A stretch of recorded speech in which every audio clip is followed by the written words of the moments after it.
Hi everyone, I'm Megan Jower and I chose to do my conflict analysis report on standardized testing within the education system and the debate that is happening over that.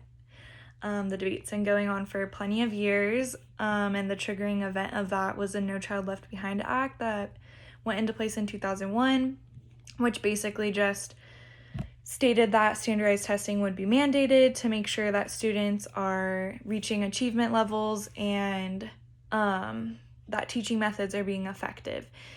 And it's a good way for schools and parents and districts and everyone within the education system to track school success and, make sure that students are reaching like where they're supposed to be and that everything is happening how it's supposed to be. Standardized tests are also a cost-effective way to do that.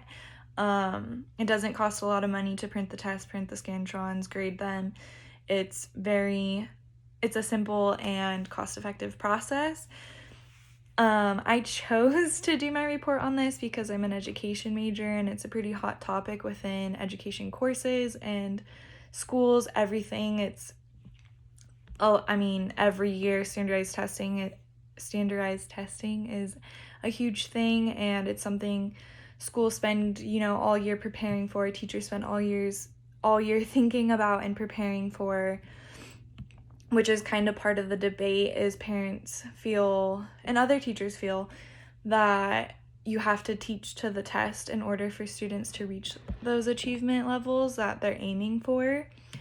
So that's part of the argument. But in my analysis, I talked about the effects and the different pros and cons.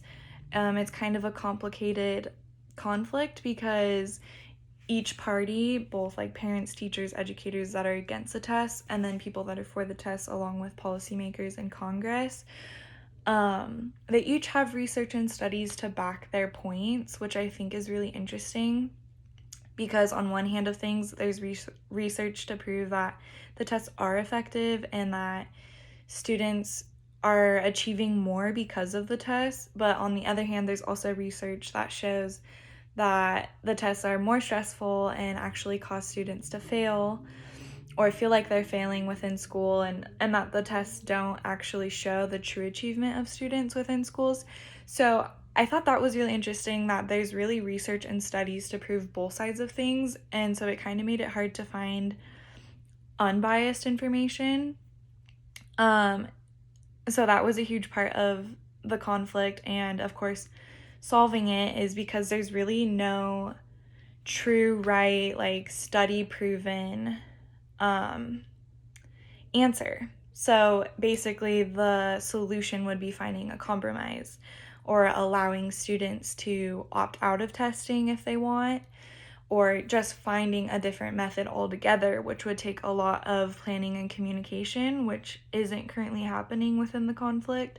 There's been protests and boycotts all across the nation, and some states are allowing students to opt out of testing, but there's only like 3 states and maybe a handful of districts that are allowing that, and the majority are still mandating the standardized testing regardless of what boycotts or protests are happening. Another huge thing I talked about was the power struggle between both sides, because really it's community members going against Congress and policymakers and people who have a lot of power and say in education. So that's like a huge factor in the conflict.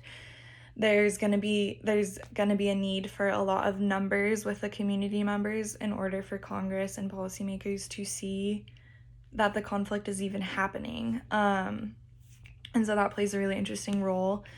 Another thing I talked about was how emotions really do play a huge role in this conflict.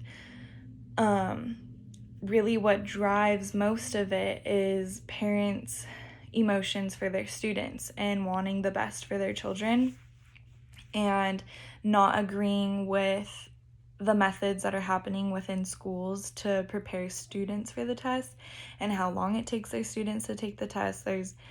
I think it's averaged that 9 hours or more a year students spend just taking the test, which is kind of crazy to expect, young students to sit still and take a test for that long. So, it's a very emotionally driven conflict because parents' emotions, teachers' emotions, and students' emotions are all involved in it. And one of the recommendations I had for making the conflict smoother or potentially solving it would be to just open up the means of communication and having, educated meetings about standardized testing and the pros and cons of it, and really just allowing parents and students and teachers to voice their opinions on it and watch that travel up through the system. And also potentially signing petitions and getting more notice to higher up, since it's a conflict that needs to go higher up. But anyways, yeah.